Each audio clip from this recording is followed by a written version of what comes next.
So, hi everyone, and welcome to today's BeWell Lunch and Learn session. We are so excited to kick off the new year with a session on New Year's resolutions.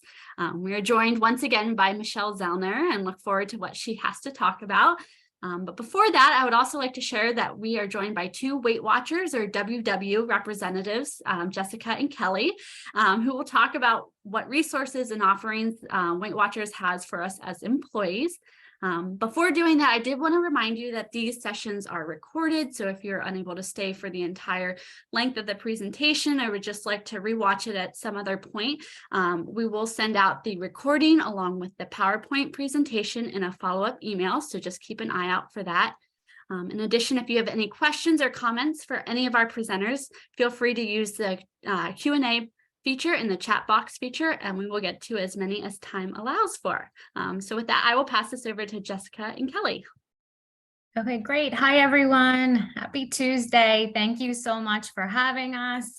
I'm Jessica. I'm one of the main contacts here at Weight Watchers, between Weight Watchers and Penn State Health, your organization. So we're going to briefly go over a couple slides, just a high overview of our new simplified Weight Watchers program. And, you know, we go by Weight Watchers, we go by WW. So you're in good company if you're here for this as well, the presentation that your company has. So here we are, how Weight Watchers work. So we have number one, first step, meet the point. The point system takes food-specific nutritional info and turns it into a single number. So what we do is we start with the calories. We start with calorie points. And then, so as you can see, the point value will go up when you have saturated fat and added sugar. And then the point values will go down when you have protein, fiber, and unsaturated fats. So when you first join, you'll get your plan. They'll ask you a few quick questions in our amazing app, and then you'll immediately get a nutrition plan and points to kind of spend for the day. Right? So you'll get a specific point number. So for sake of an example of myself, I get 23 points. And I actually in my mind, just a little tip, I change it in my mind to cash. So I say I have $23 that I get to spend on food every day. And how am I going to get that to last all day and stretch it out? So this is where I implement our 0 points. Right. So with our 0 point foods, these are, they range from fruits and vegetables to lean chicken, turkey breast, fish, corn, and actually air popped popcorn. Bonus, right? Everyone loves a nice snack. So that's where we're kind of nudging you to these like more whole decisions that are 0 points. So it actually helps you plan out your day. And then, so we're making healthier choices in step 3. And then number 4, find your community. So this is where you can meet members face-to-face in our workshops, or you can join virtually. You can tap into our exclusive social network, and we have 24/7 live coaching. And then in this community, you can share tips, recipes, and, you know, just feel like you have a community where you're not alone. Okay. Here is a snapshot of our amazing award-winning app. And really this app is designed, helps you eat and move and be more, aware of how to build healthy habits and to reach your goals. So the app makes it super easy to track your food, activity, and your weight. The next thing on our amazing app is our Obey. We partnered with Obey Fitness. So here you can have on-demand classes just at your fingertips, from sculpt, yoga, dance, boxing, HIIT classes, to get your sweat on. It's like super fun. I just tried it the other day. I literally just stepped away from my desk and hit play and did a quick little 20-minute workout.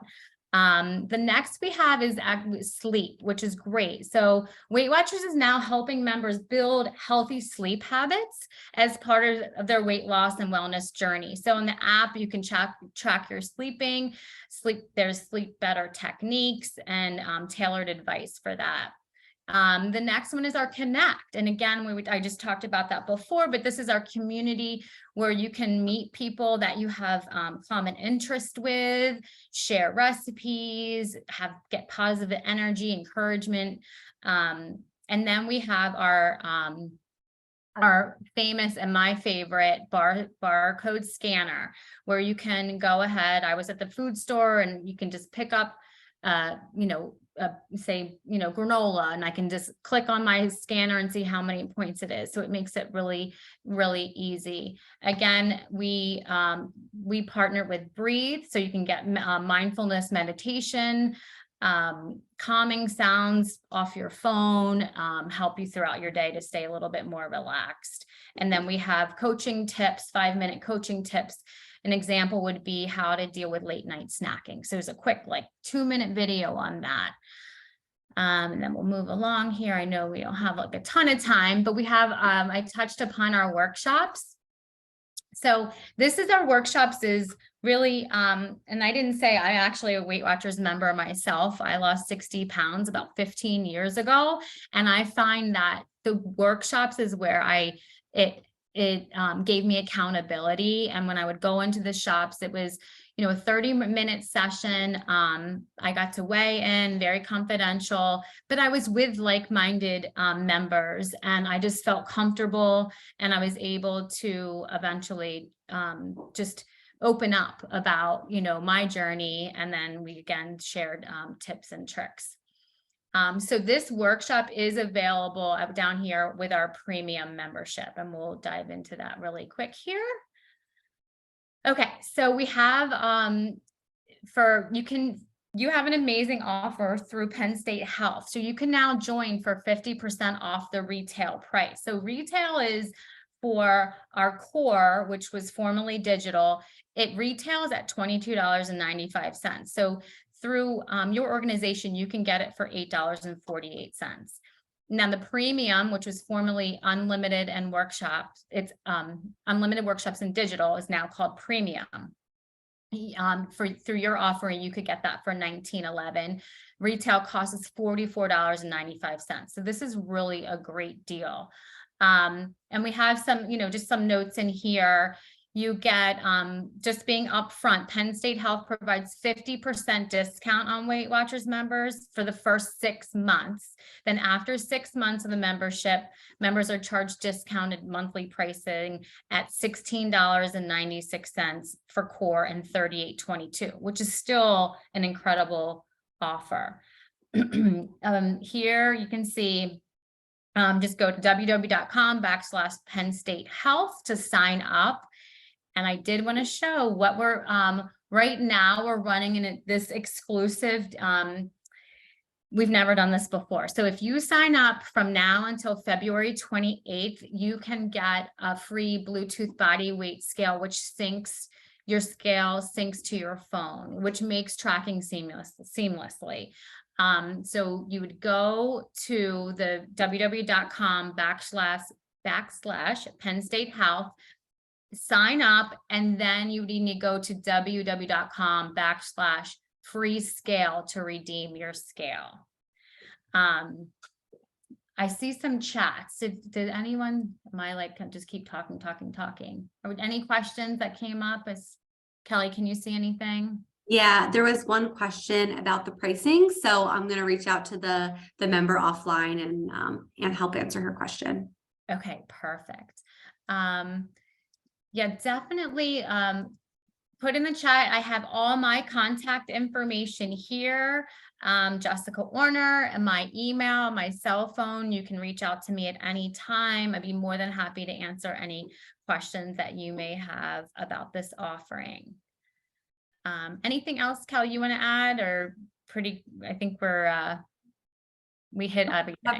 You covered it pretty thoroughly. Thank you so much for allowing us to join your call today. This was absolutely fantastic. And if you have any questions for us, definitely don't hesitate to reach out. Wonderful. Right. Thank you. Thank you so much, Thank Kelly you, and Jessica. everyone. Happy New Okay. Year. Happy New Year. Thank you. And without further ado, we will just pass this right over to Michelle to get started on our New Year's resolutions lunch and learn. Thank you, Michelle. My pleasure. Thank you, Angela. It's wonderful to be back with all of you this year. I bet there's a few repeat customers and maybe some new people as well. So a little background on me.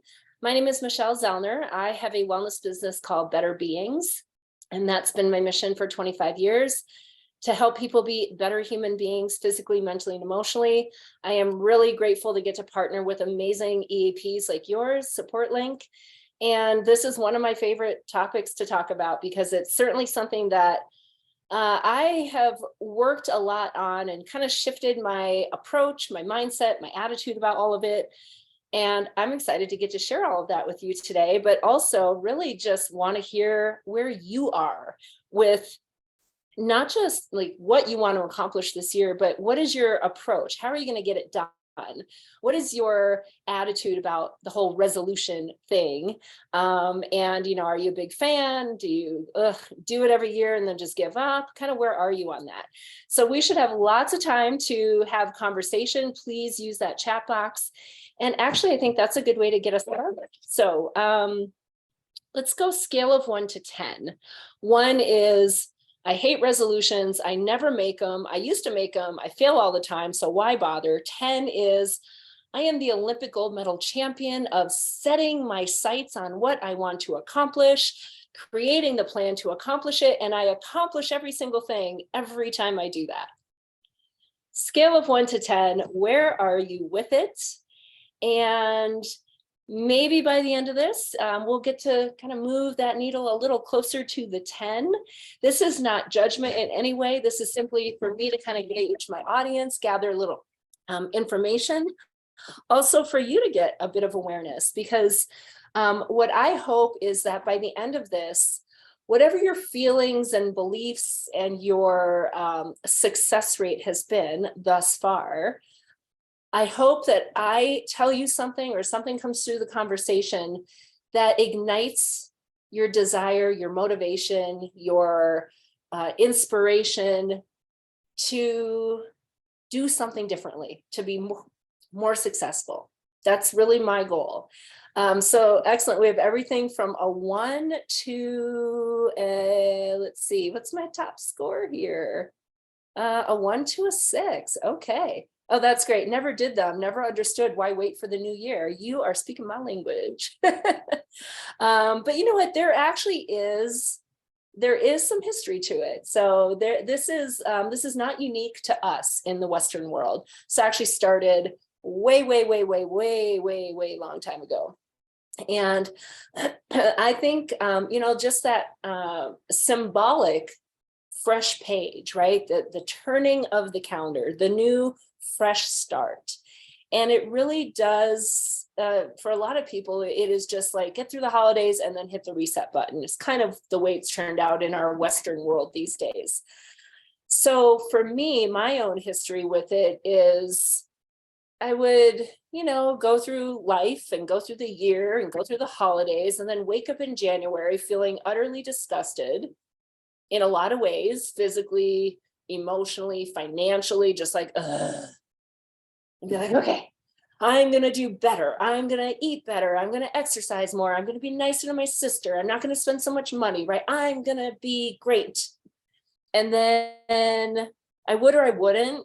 Mostly I did a little and then I stopped. And then I'd be like, oh my gosh, you're such a failure. You'll never get anything accomplished. You'll never reach your goals. You can't do anything right. Why bother? And that's kind of the way it would go. And this, you know, kind of my whole process with the new year and resolutions and all this, it really stems from just a whole bunch of other mindsets and challenges that I had with my own behaviors that are way too much to go into for this one. I know some of you, because you've heard me before, you probably know what I'm talking about. But at one point, I finally, I don't know why it took me so long, but finally realized if I wanted to feel differently in January, I needed to do different things prior to January. So it was a whole new approach and adjustment for me. And not only then is it about January, but really this is how I live my life. So going to the point of, I don't understand why we wait for the new year. I kind of adopt that belief as well, although sometimes you do want to take things in a time by time chunk. And sometimes it's not realistic to just kind of do it all throughout the year, but this is where we set that intention. I also do a mid-year check-in point, and it's just like kind of having that time parameter, right? A nice solid start time and a solid check-in time. So one of the things that, I think it does stem from, obviously, is that we have this big time of celebration and excess of excess. I know we did the holiday, thriving through the holiday session and avoiding stress and all that earlier, late last year. And I feel like a lot of people, because we're getting through the long, hard, dark month of January, and finally, maybe days are getting a little longer, maybe a little more daylight. We still have some hard stuff weather-wise to go through, but there's the optimism of spring and the new beginning. So you can see lots of these fun facts of how people celebrate, and honoring those traditions for some is very important. And if it is for you, then do it. And if it's not, then don't. That's kind of my take on everything. The stats are interesting here, right? Is a lot of people actually make them, but very few are achieved. However, if you have a goal, you are much more likely to at least get closer to the goal. You might not reach it, but you're more likely to get closer to something you say you want if you actually declare what you want. I think that is sort of logical, and yet somehow we fail to do it very often. Why is this success rate so low? Well, I know why. There's a whole bunch of reasons why, which we'll get into. This is an interesting little map here. I don't know if this matters or not, but it's interesting. My question to all of you is, what are your, resolutions, goals, intentions? I don't really care what you call it, because ultimately it's about doing something differently or being better in a certain way, right? That's what all of these things are. It's, I don't like an outcome, so I'm going to do something differently to get a different outcome. Or I have an actual outcome I want to achieve, so I have to do things to achieve it. So what are some of the things that you want to do this year to enhance your well-being, whether it's physical, mental, emotional, financial, maybe big bucket list items that you want to accomplish, maybe to-do tasks that you're thinking about? What are your commitments? I mean, that's really what this is, right? It's about some kind of commitment. So curious what is on your mind and your heart today as far as what this year is going to hold for you. You have to be able to articulate it. Otherwise, how are you going to know, A, when you're there, but B, how to actually get there? I have a whole process for this. One of the things that I personally did was stop making resolutions, because for me, that felt like a very finite, very black and white. You did it or you didn't. You either succeeded or you failed. And I mean, very often I didn't succeed. Okay. Now I know why, having gone back and looked at why. Usually it was because I didn't set myself up to succeed. It's not that I failed. I just didn't set myself up to succeed. But yet this finality also made it feel like an all or nothing kind of thing. And I know for me, the all or nothing mindset is one of the biggest obstacles that I faced in my own situation. But in the thousands of people that I've worked with over 25 years, that is often one of the major obstacles to allowing people to achieve what they want to achieve, is the all or nothing mindset. So I knew that I needed to change that mindset in order to actually achieve some things. And just breaking away from the resolution was helpful for me. I decided to switch to intentions because I am in charge of me, and that's it. I'm in charge of what I think, feel, say, and do. I'm not in charge of what anybody else thinks or feels or says or does. I'm not in charge of outcomes, even outcomes that I'm striving for. I'm not in charge of them. I'm in charge of what I do to achieve the outcome, but I'm not in charge of the actual outcome. So I focus on how I intend to spend my resources, my time, money, and energy, because I'm in control of that 100%. Every decision I make, it's a choice I'm making. And if I am choosing to spend my time, money, and energy in certain ways, then I will probably achieve the things or be in alignment with the things that are important to me. So that's kind of the way I've begun to operate probably 7 or 8 years ago. I also find it very helpful to have a theme or a focus. So if you follow social media at all, you probably see people putting out their word for the year or their phrase for the year. I've been doing this for, I think I just listed them in my latest blog. So I think this is year 8. And what it does is it really gives me an anchor. It gives me something to circle back to double check if I am being intentional with what it is I say I'm trying to do. So I won't go through all of them, but last year my theme was all in. This year my theme is be more, do more. And I know that sounds like an explosion of all in, except it's not at all. It's really just a way for me to take a pause and determine, what do I need to be more of?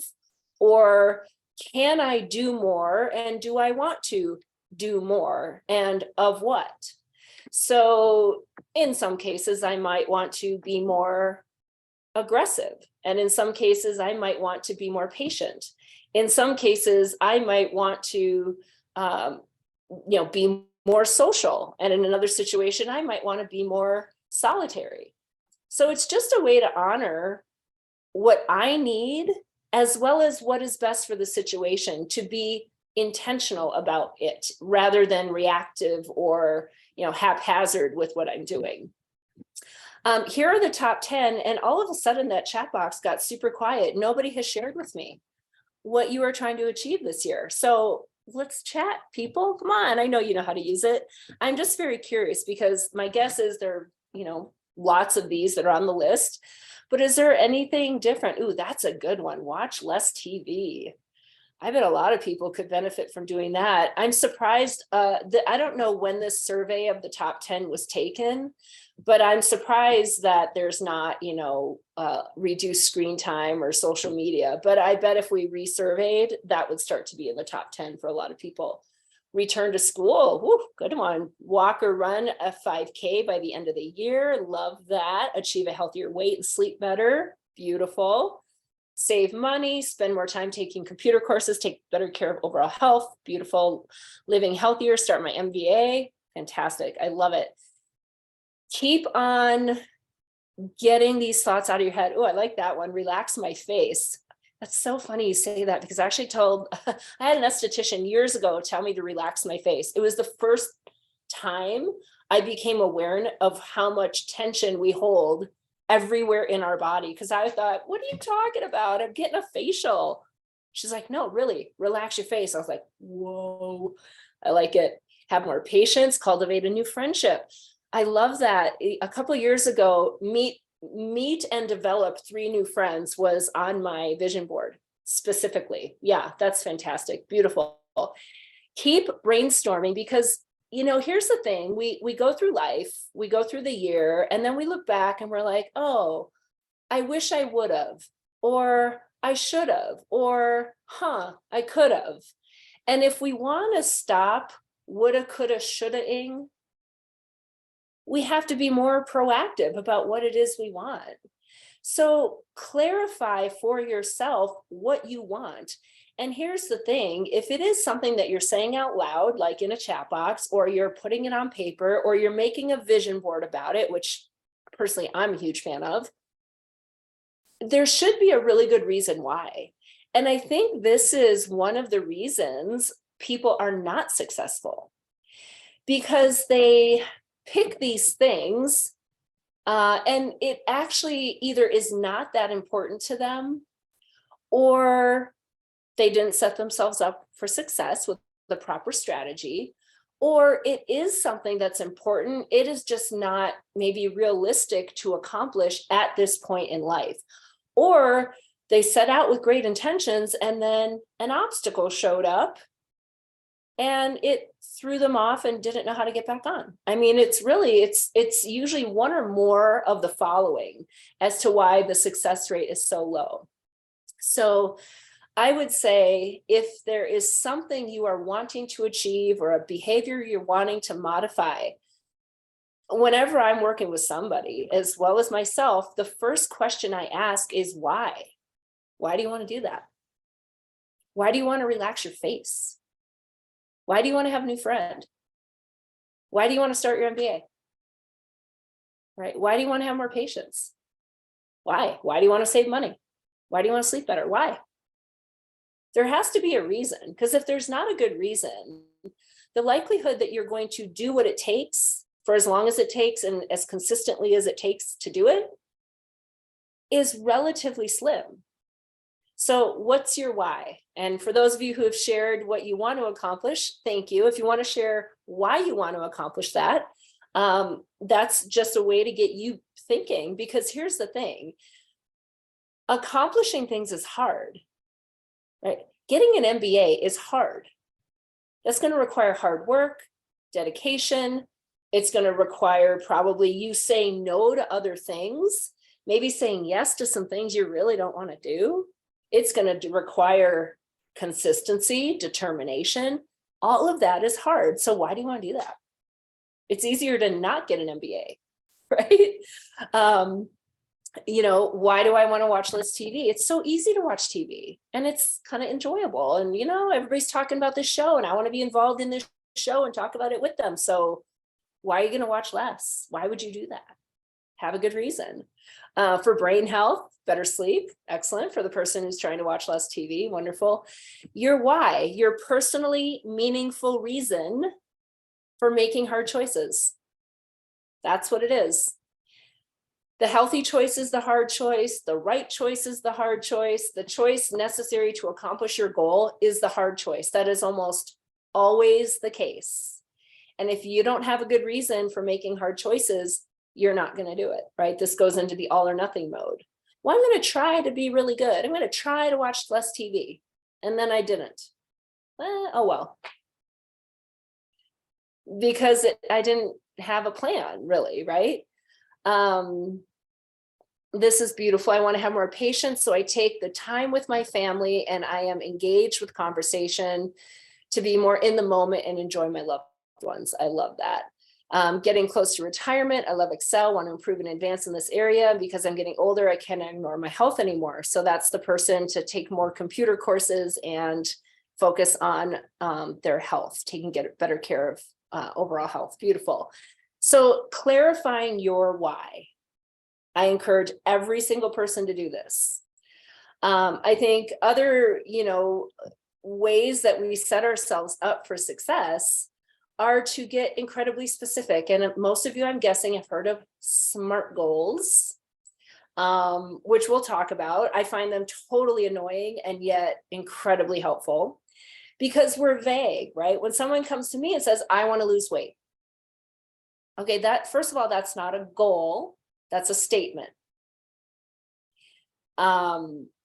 Specifically, how much weight do you want to lose? I want to lose 10 pounds. Okay, that's a goal because that's specific. I can measure that. I know if I've done that or not. But there's still a lot more that we need to have in there, right? Why do you want to lose 10 pounds? Why? What's your reason? Whatever it is. Okay, great. How are you going to do that? And, for specifically, when someone comes to me and says, I want to lose weight, once I ask them why, my second question is, do you care if the weight ever comes back? If you don't care if the weight ever comes back, like if you want to lose 10 just to check the box, I lost 10, and then you don't really care what happens after you've lost the 10 pounds, then I'm going to help you create a plan for that in a certain way. If you want to lose 10 pounds and never have it come back, then I'm going to create a very different kind of plan. So there is a lot more detail that's going to go into what your particular goal, is going to help you accomplish. And these are all the really important details that are going to help you either be successful or possibly prevent you from seeing that success. Excellent. So somebody wants to lose 10 more pounds before I lay on the beach in the Bahamas in March, and I don't want to gain the weight back. So my bigger question is, why do you want to lose 10 more pounds before you lay on the beach in the Bahamas in March? Right? Why is that end date so important to you? And if you don't want to gain it back, okay, then and I don't know, when in March, is that March 1st or is that March 30th? Because there's a big difference there. So when we go through these details, we can then determine, is that realistic? I don't know. It may or may not be for you, because I don't really know anything about you other than those very few things you just told me. It may or may not be realistic to lose 10 pounds and not gain them back before your trip in March. Those are the details we'll have to figure out. A lot of times that is why we're not successes, because we're not realistic. Maybe it's because we don't have all the information that we need in order to achieve the goal. Maybe it's because the information we have is accurate, but there are some pieces of it that aren't quite right, and that's going to prevent me from reaching the goal. So these are all the details that I think sometimes, when we don't take the time to iron them out, we then maybe don't achieve our outcome, and then we label ourselves as failure, and then we either completely give up, or we turn around and do other things that sabotage the efforts again, and all kinds of things.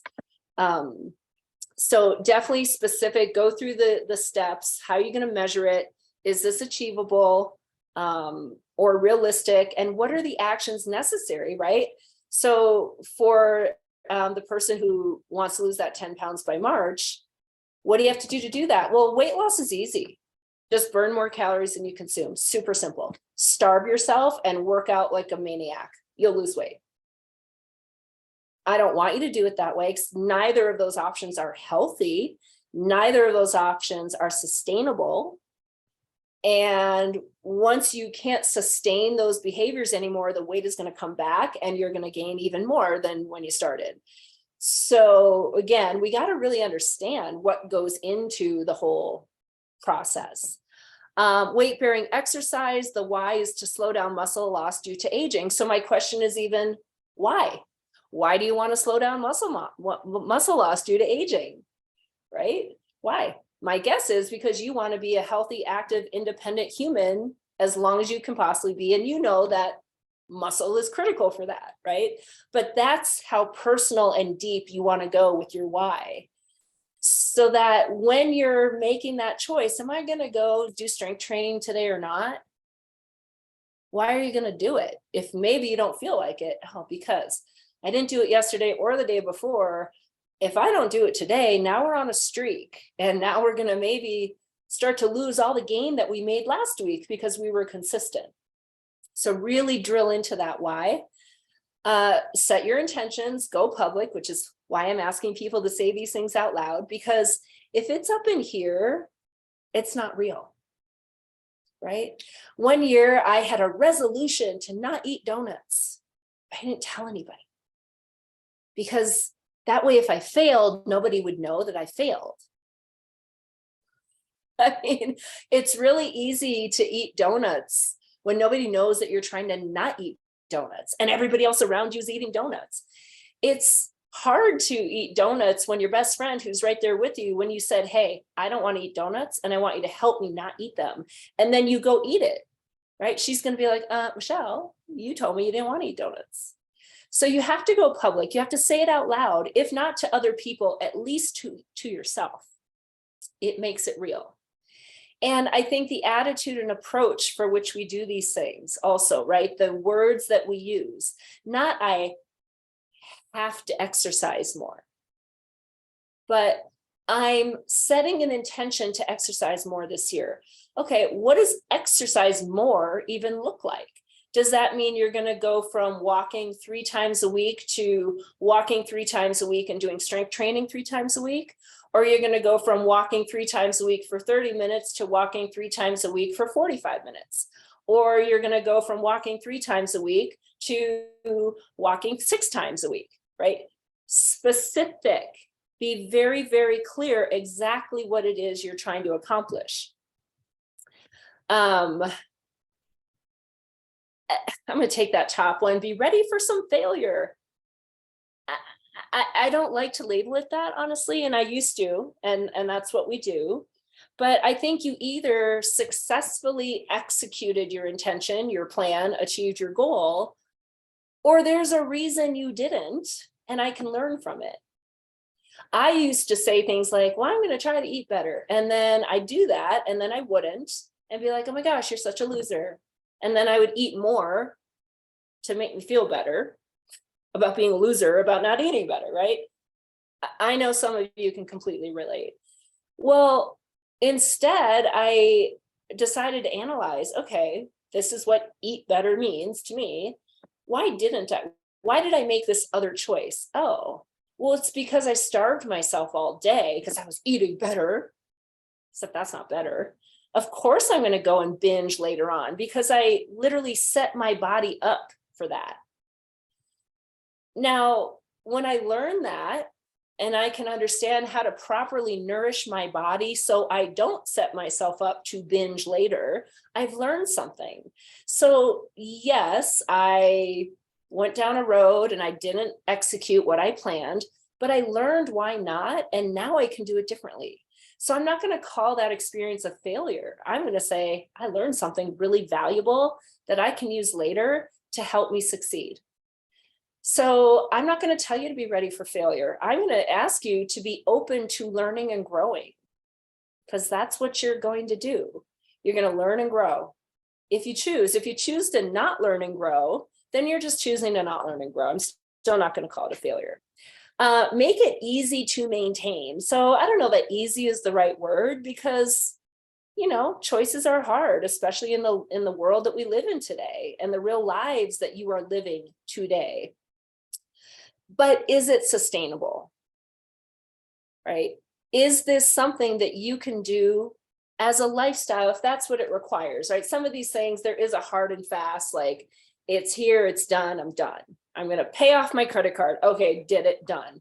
Now, hopefully I'm not going to just go rack up another credit card, right? So that would be the maintenance. But yeah, I'm going to exercise regularly. I want to, lose my 10 pounds and keep it off. What is that going to look like? Embrace the clean slate. I think often what we do, especially if maybe we've been down this road before, we already assume we're going to fail, so why bother? And if you have that belief, you're correct. You're going to fail. And that's the thing. If you go into the why bother mode, well, then you won't fail, right? I won't fail if I never set a goal. Okay, but what are you going to accomplish if you never set a goal? What are you going to strive for if you don't challenge yourself? How are you going to get to be your level 10 healthiest, happiest version of yourself if you don't do anything to try to achieve it? If you just kind of wing it and hope for the best, it's not going to work. So the clean slate means I'm going to stop beating myself up from where I was and what I've done in the past. Today is today. I'm going to take all of my information, my capabilities, my capacity, my resources. I'm going to embrace my reality that I live in today, not the one I used to live in, or the one I think I live in, or the one I wish I lived in, but the one I live in today. And I am going to set myself up to be better than.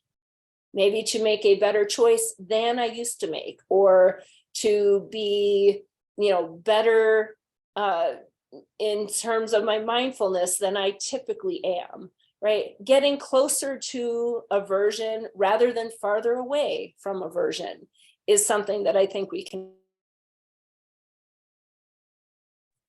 we definitely want to take that time to reflect and learn, but then Let's take all of that knowledge, information, guidance, inspiration, whatever it is we need, take a deep breath and say, okay, today's today. I am in charge of going forward. Get excited. I am always excited for this time of year. And I just recorded my podcast actually yesterday's episode, the Be a Better Being podcast. You should check it out.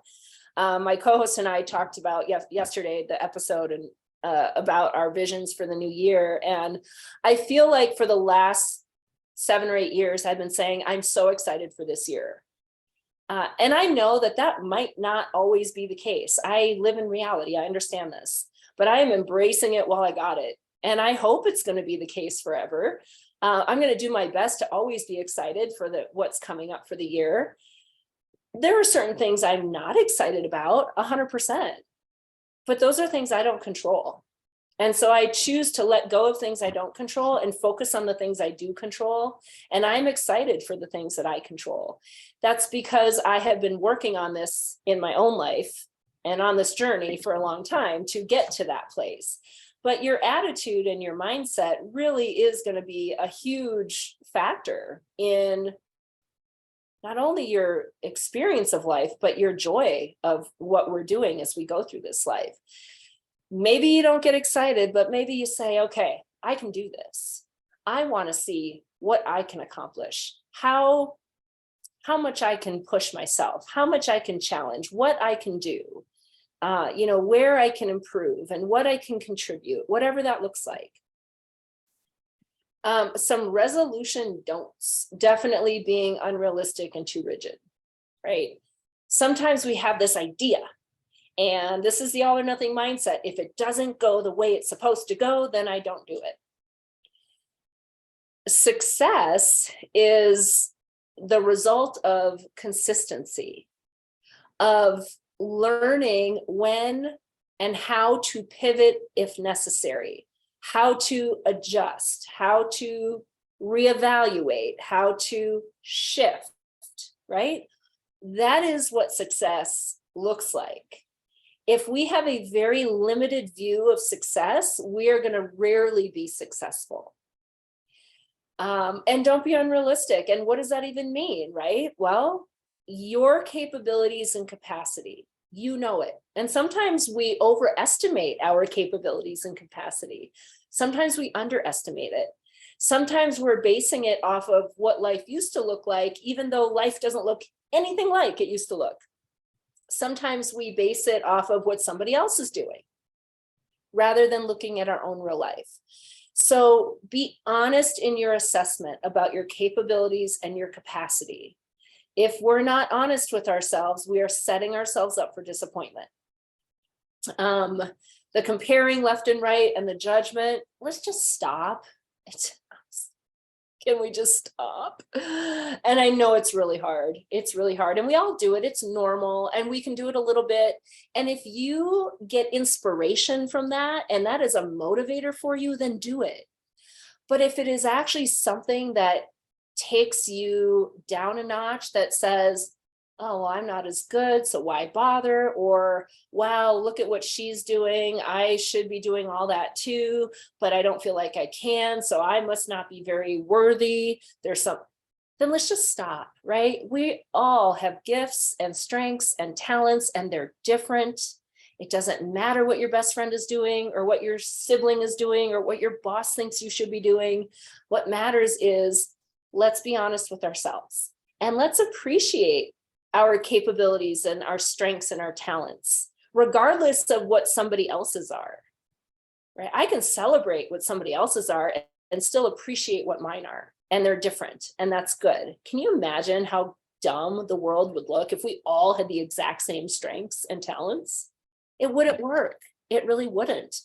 So maybe we have an intention to be supportive and collaborative and to celebrate and cheer while challenging and holding accountable, right? Let's compete to be the better versions of ourselves, not compete against someone or something else. The big overhauls generally aren't going to work, which is why we want to pick something small, maybe focus on that and then build, or maybe you do have the capacity to do more than someone else does, or more than what you used to do, and you want to be a little bigger and bolder. It's all good. You are the project. You are your project, which means you are the project manager. You get to decide. And so you really want to have kind of a big picture vision of what this is all going to look like. So here's a couple of things. And I think, I've mostly tapped on these things, and we have lots of time. So a lot of what I'm going to be talking about in the next few slides is sort of redundant. If you have particular questions, don't know how to do something, not quite sure, you find yourself stumbling into the exact same obstacle over and over and over, you don't know what to do with it, please put that in the chat box. Let's see if I can help you. One of the things, again, is why. What is your why? So hold on one second.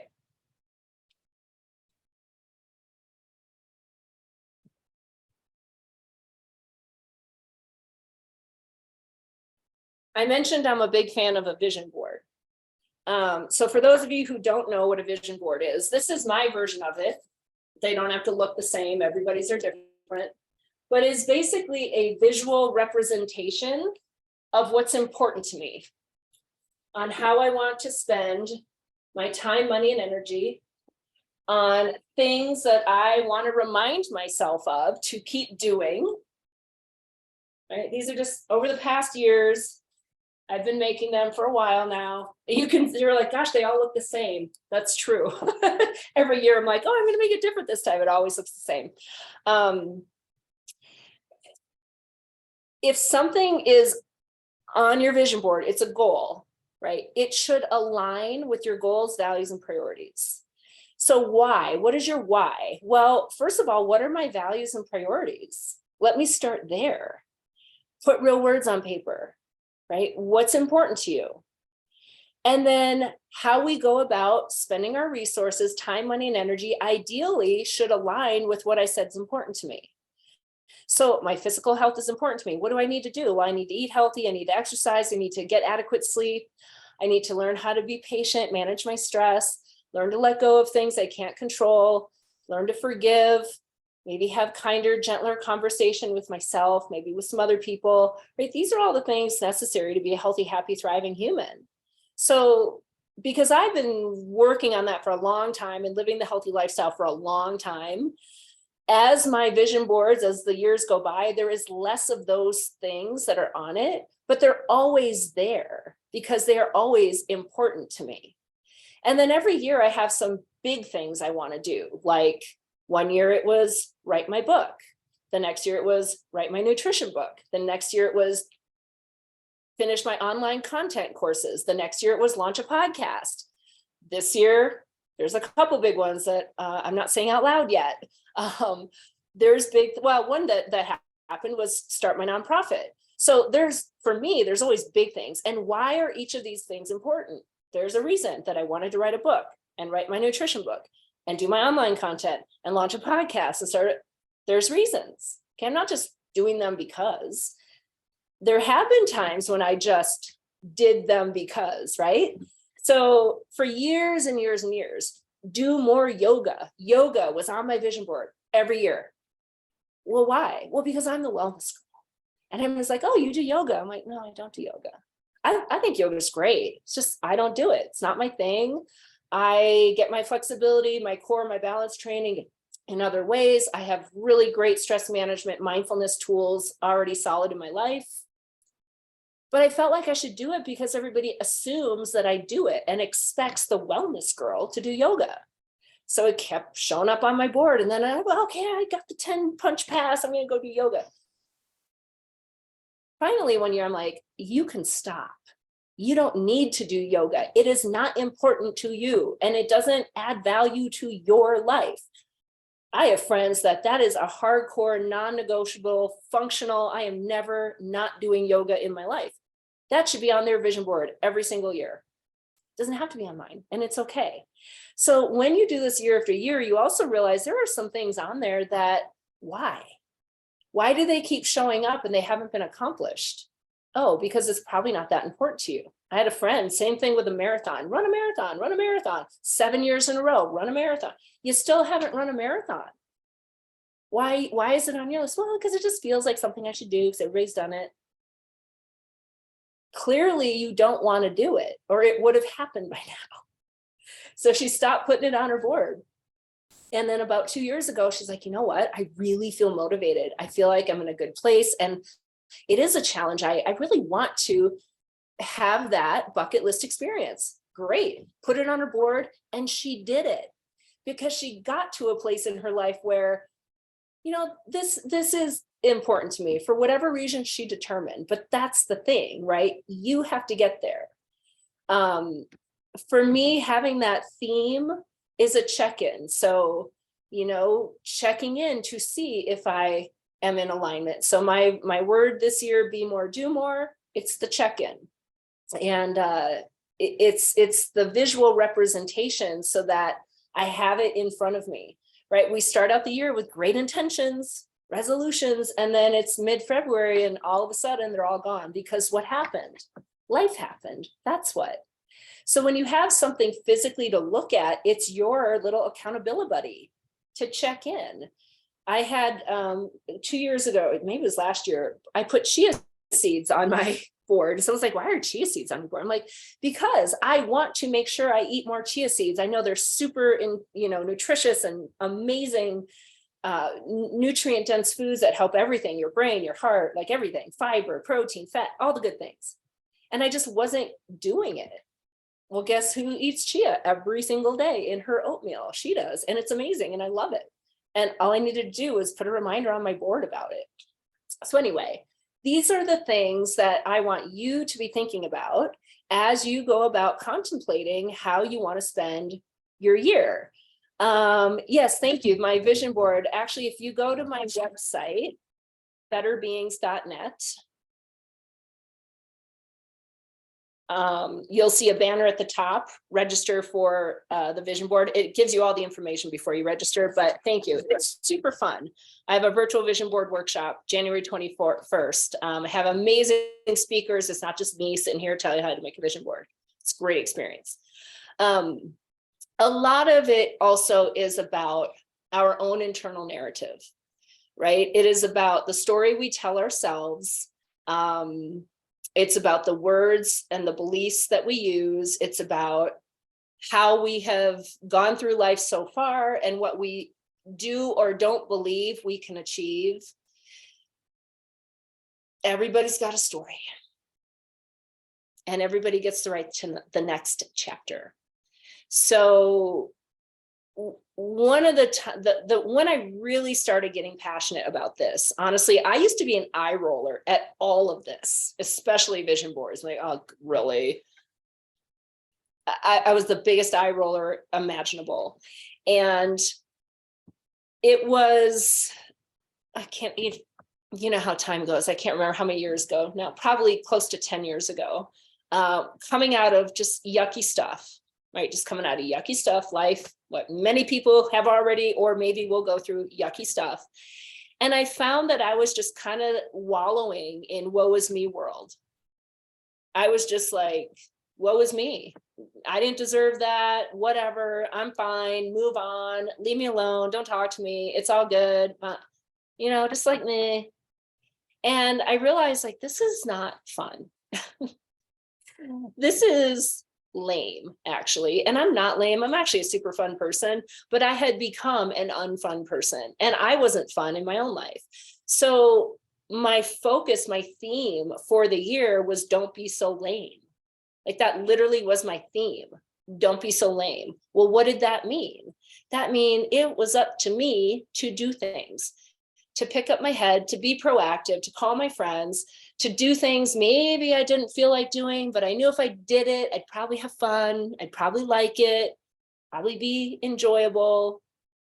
Don't be so lame. Say yes when you really feel like saying no.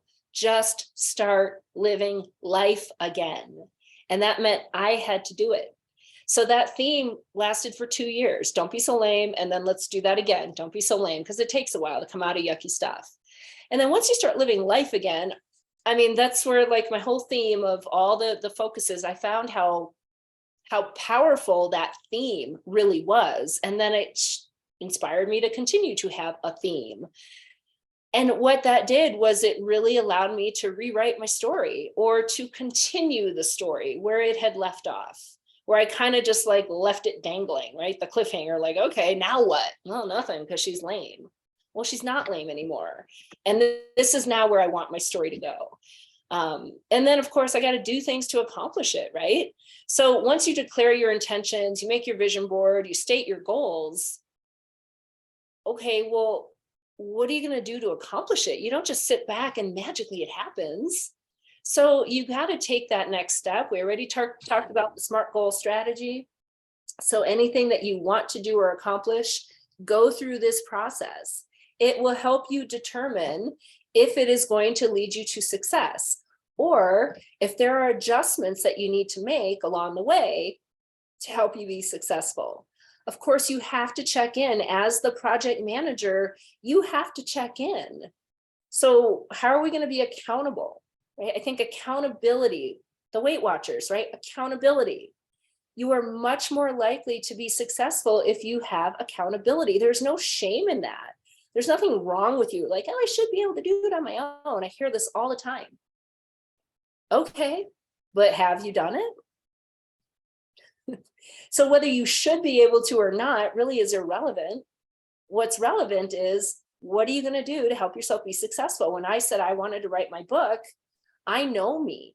I know me very well. I know I'm not going to block out 2 hours here and 2 hours there and a couple hours here and this Sunday. I know me.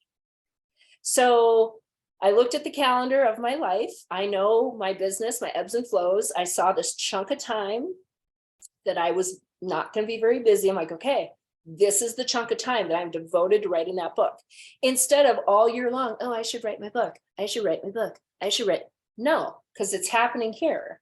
And then because I know me, I invested time and money to go on a writing retreat, to be solely focused on writing my book.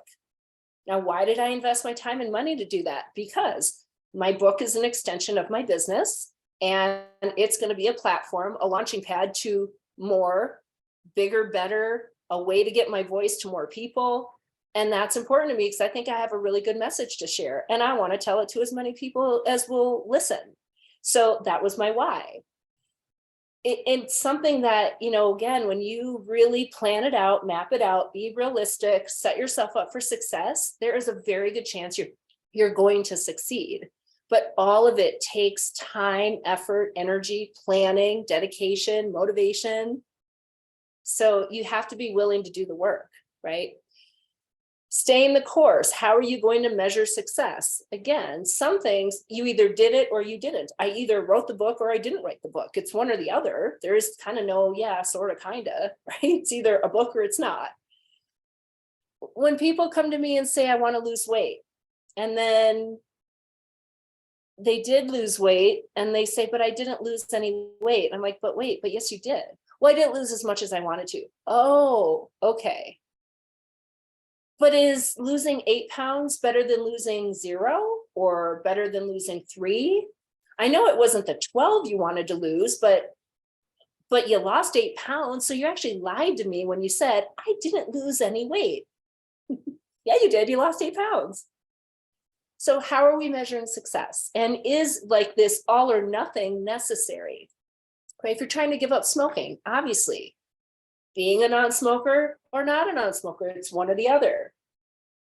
Maybe you were a pack a day and now you're 3 cigarettes a day. I'd still say that's pretty darn good. Maybe you still want to strive to be a non-smoker, but let's celebrate that you're down to 3, because that's kind of a big deal, right? Whatever it is, celebrate the success. Don't dismiss or diminish it. We do that way too often. Please celebrate your successes. Because what that does is it really strengthens the resolve to know that you can do hard things and become successful. Continue on the course. You know, all of these things are going to just help you in the long run. Lots of different apps and resources. I know we're up against the clock. Sorry about that. I just looked at my clock. So use the technology, use obviously these great interactive toolkits, as well as all of your EAP resources. you should not and are not supposed to do this stuff alone. So please, you have to create your support system, your accountability buddy system. Your EAP is a really valuable one. So if you haven't already tapped into that resource, please do. Not just the counseling services, but different consultations and referral resources as well. Super easy to get in touch, either the toll-free number or supportlink.com. Create your account and your code is PSH. Okay, I wrapped up on time-ish. Wonderful. Thank you so much, Michelle. And thank you for everyone for joining and being such a great interactive audience. We are in the works for a February Lunch and Learn session, so keep an eye out on that. And again, we will be sending a follow-up email with this recording and a copy of the PowerPoint slides. So again, thank you, everyone. Thank you, Michelle. Have a great day. Thanks, everybody.